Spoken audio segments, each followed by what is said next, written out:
Okay,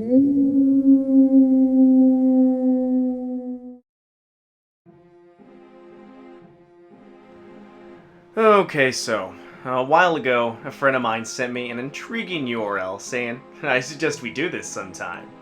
Of course, I'm talking about the Midnight Game, which everybody here on Our No Sleep has known about for a couple of years at least.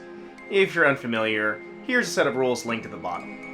For those who don't want to read all that, the gist of it is that you write your name on a piece of paper, put your blood on it, light a big candle, and then put them both in front of your wooden door. As the time nears midnight, you start to knock on your own front door 22 times. The 22nd knock has to be the stroke of midnight. And then you blow out the candle and relight it. Doing this is said to invite the Midnight Man into your home, where you must walk around in complete darkness with the candle as your source of light. If the candle goes out, it means he's near, and you have to relight your candle within 10 seconds, or make a circle around yourself in salt and stay inside of it. Other things that can happen are the room can go cold, you could hear a whisper, or you can even see a humanoid figure as you're walking around. This continues until around 3:33 a.m., whereupon if you've done everything correctly, you have won the game. If you lose, there are threats of insanity, or even death. A couple other things to mention. I have seen renditions of this, where it is said that the Midnight Man will make you hallucinate your fears. From the experience I had from 12 o'clock to 3:33, I either think that part was not super integral to my experience, or I didn't fuck up bad enough to hallucinate. Also, it is taken as direct provocation to try and chide the Midnight Man. I'll explain my colossal fuck up a bit further down. I, like most generic Redditors, don't have any belief in the supernatural, and I like to test little things like this as a way of amusing myself. And, well, until this weekend, I've had zero respect for anything of this sort. Now, I come into this sub to read creepypasta, but I'd never had a general paranormal experience to the best of my knowledge. Just this past Friday, I remembered suddenly when a friend of mine told me about the Midnight Game. Since I wouldn't have an opportune time to do this otherwise, as I live with my mother, but she's been spending the night often at my grandparents' house to help care for them, I call up my friend Ryan and ask if he's still in. Which he replies, and this is verbatim, "Shit fucking yeah! I've been waiting for this call!" Ah, splendid. Now, my friend, who we'll call Ryan because his name is Ryan, picks up 2 giant-ass Morton salt shakers on the way over at around 10 o'clock. Alright, Ryan is basically the same as me. Smart-ass-ish about things like this, but still a little apprehensive of the dark. And, as he admitted when he told me about it, he would never do this on his own, but would totally if somebody else was with him. Now, I'll explain how everything went as I now go through the chronology of the night. All the times are roughly accurate, as I was wearing an analog watch, and could check it every so often. Alright, here we go. 11:55 p.m. Ryan and I are getting our materials ready so we can write, prick, and knock all in the allotted time span. Ryan suggests we throw the fuse, since turn on lights means losing the game, but I don't really feel comfortable with fumbling around with all that. We just need to be disciplined about not turning anything with power on, and we'll be good. 11:59 to 12 o'clock. We execute our name cards really well, and I end up doing the honor of the knocking. Ryan helps me synchronize the knocks, and I get it right on the dot. We blow out our candles and re-enter, lighting them again. As soon as we both have things lit, Ryan lets out an "Ooh," and we both laugh and relax a little. 12 o'clock to 12:45. You're supposed to move around or the Midnight Man is able to find you or something. So, we creep, slowly, tracing the wall and staying in the more open rooms. We start to go towards my bedroom, but Ryan says he feels like it would be a little too cramped. Both of our candles are doing just fine, and as Florida nights are this time of the year, the house is as hot as expected. As we walk around, we talk and joke a little bit, though we were definitely both nervous to some degree. 12:45 to 12:55. Ryan asked me if we're allowed to eat during the game. I actually hadn't a clue and told him to go for it if he could avoid opening the fridge, since I'm sure the light would disqualify us from the game. I actually don't know what he ate because I forgot to ask and was distracted by what he said when he came back into the living room. With a full mouth, he says, "When is the Nightman supposed to arrive?" And god damn it, I wish he hadn't said that, because I reply with, "Nightman, that's..." And in a moment I regret more than anything, I begin to sing, "Dayman, oh, champion of the Nightman, ah." Ryan chimes in. In an instant, both of us are singing "The Nightman Cometh" from It's Always Sunny in Philadelphia. Doing that was the single most stupidest thing I did, because the night was not the same from that point on. 12:58. The only reason I remember the exact time is that I was looking at my watch by candlelight when the motherfucker just went out. I didn't think I could panic like such a little girl, and I quickly relit it in no more than 5 seconds. "Shit, that was close," I said, or something like that. And Ryan looked at me silently. He makes a weird face and I ask him what's wrong. What did you say?" he asked me. And I repeat myself.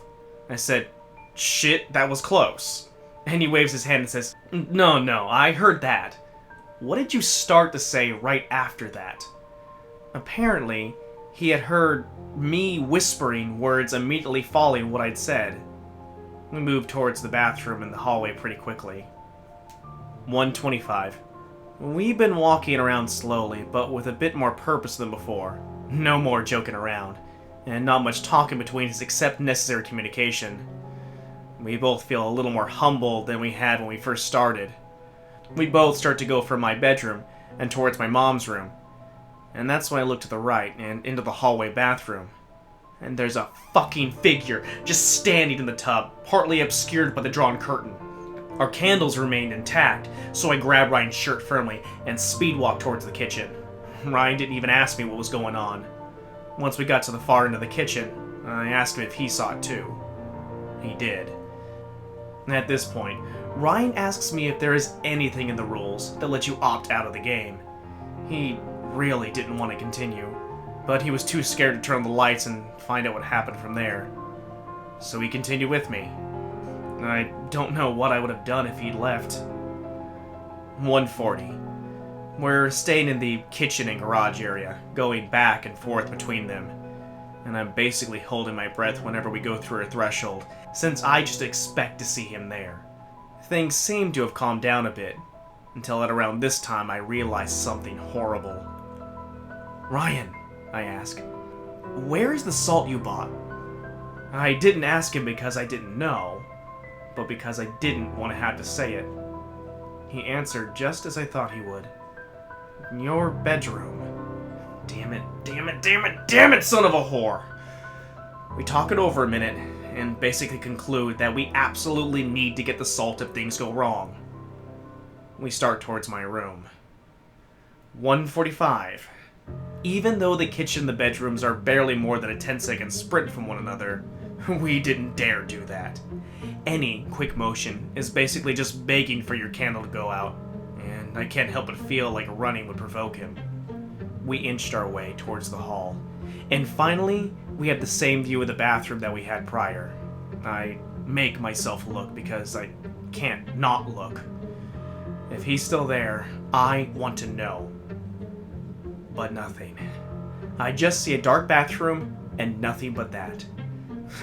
I think that was the most relieved I felt all game, which is stupid because, as other players have mentioned, it seems like optimism is enough to draw him to you.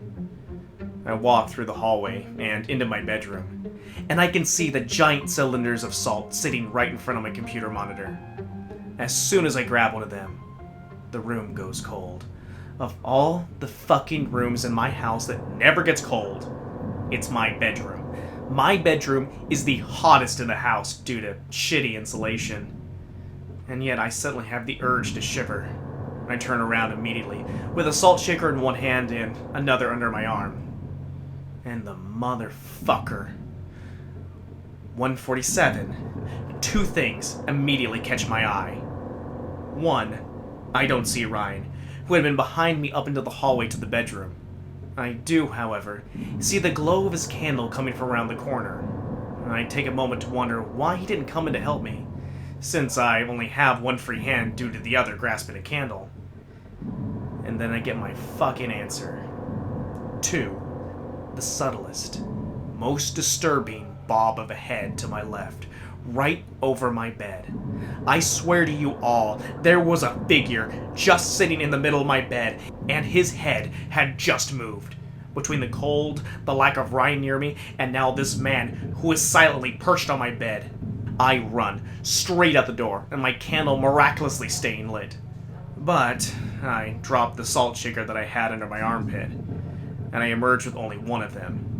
I expect Ryan to get mad at me, but I round the corner and his eyes are so wide that I become startled again. Go, go, go, he says right before his candle goes out. I feel awful for this, but I just kept booking it back to the kitchen, turning around as soon as candlelight reappears from behind. I don't know how long it took him, but it definitely didn't exceed 10 seconds. I try to apologize to him, and he tells me that, in all honesty, he'd have probably done the same. 1:50 to 2:30. We decided to basically avoid the east part of the house, since both times of seeing him involved him in my bathroom or bedroom, and the living room was where my candle had gone out the first time. We also discussed the salt shaker situation, coming to the mutual decision that, if one of our candles fails, that person will circle themselves and give the shaker to the other person to continue on. And at this point, that happening is my biggest fear. For Ryan's candle to go out, him having to plant himself in the house, and me to have to go traversing on my own for the rest of it. Even though we had a 40-minute period of absolutely nothing, there wasn't a single ounce of relief to come with each passing minute. Relief felt like a weakness to me, and weakness felt like something the Midnight Man would see. 2:30 to 2:40. We decided to go into what we called the Florida room for the first time all night. It extends so long across the house that I felt like there were so many chances to see him, just lurking. But I felt like staying in the kitchen and garage and dining area was going to do us in. So, we enter. We have a tiny bit of light coming through the terraced windows from streetlights on the avenue next to ours, but it is barely a glow. This room is still very, very much dark. And we do the only thing we could think of. Pace up and down it, slowly, hoping that the last hour or so will go well. 2:45. Ryan and I decided to sit on a futon at the end of the room for a few minutes, since we'd basically been on our feet since midnight. Like an idiot, I let myself get hopeful at what time it was, how we will be done with this nonsense in a really short period, and how we survived the He's right fucking there.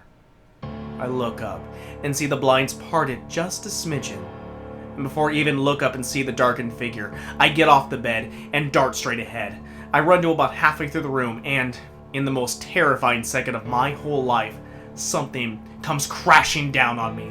My overactive imagination can only assume one thing. The Midnight Man materialized through the glass slider and pounced on me like a fucking hunter from Left 4 Dead. But after a second or two, I realize that what's on me is flat and scratchy. Ryan shouts out from behind me. At first I assumed it's because he saw me get hit by the chunk of ceiling that had just swiped the side of my fucking head. But no. His candle had gone out again. Still holding mine, I turned, a great deal of pain still on my mind, to see him booking it towards me. "Light your candle!" I yell, but he doesn't respond to that. I notice now that he isn't even holding his candle anymore, but the salt shaker, and he does something that I would have never thought of. He starts to pour salt circle around the both of us, and a amorphous boundary that seems to connect just fine, but it's absolutely huge. Even though I have a lit candle, I'm inside it with him, and his face looks absolutely horrified. I have a brief terror of, oh, now I have to go play by myself for the rest of the night, which is followed immediately by a sudden realization, no, I don't. And I blew out my candle. 250 to 333. Oh, Christ, I almost don't even want to talk about this part. The first thing my mind conceives upon blowing out the candle is that I made a really fucking stupid decision. This is followed by reminding myself that I'm already in the salt circle. And Ryan even says to me, Good, I am really glad you did that. The two of us are just sitting on this disgusting floor, the salt border honestly looking more like an acorn than a circle. But there aren't any gaps. We sit, and there's nothing but complete silence. My pupils are still getting cozy with the idea of dilating after all that candle time. But I swear, I'm seeing movement over on the futon where we had been. I don't ask Ryan to turn and look with me. I just want it to end. Throughout that nearly 3/4 hour spent in that cramped salt acorn, we both got chills at completely separate times. I heard a whisper, No, no, no, no, no, like a mantra for about 30 seconds, and when I look up at Ryan to comfort him, I'm horrified to see that he isn't the one saying it. By the time the watch hit 3:33, we hadn't moved. We didn't leave the damn thing until at least 3:40. Both, slowly and silently, we got up and turned every light on in the house. The afterward of this whole experience, I went to the bathroom to see what kind of mark that ceiling piece had left. Now, the piece of ceiling that fell was clearly part of an already deteriorating room. The rest of the ceiling had fallen last summer, and there was no activity back there since. The fact that another large chunk would just fall as we were playing the midnight game right after seeing him, and right as I'm underneath it, is staggeringly horrible. It's been a few days, so it isn't nearly as bad as it was. Just a small gash now. But I have had nightmares the past 2 nights. Horrible. People I know and places from my childhood. They'll be talking to me normally and calmly, and then suddenly their eyes are pupilless and their tongue is wagging, almost as absurdly creepy as the original Evil Dead.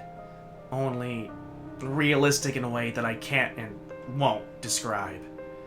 None of my dreams have involved the Midnight Man, but I can't help but feel like I lost.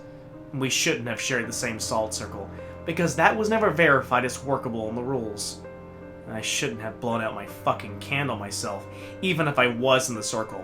The circle was, as I said, barely a circle. How the hell have past players managed to do a circle in the dark? I don't know if I'm being tormented, or if I'm just paranoid. Ryan and I spoke the next day, and he had a nightmare as well, but his had to do with drowning and being resurrected and drowning again. I haven't spoken to him yet today, so I don't know if he had another bad dream tonight. Update. Hey y'all. Sorry I didn't reply yesterday. I was out doing things with the family, so I hadn't a chance to tend to this, and I kind of didn't really want to. The night of the date I posted this, I had another nightmare, and it was probably the worst one yet. No different from how I described the other nightmares. But I felt more scared than ever once I woke up.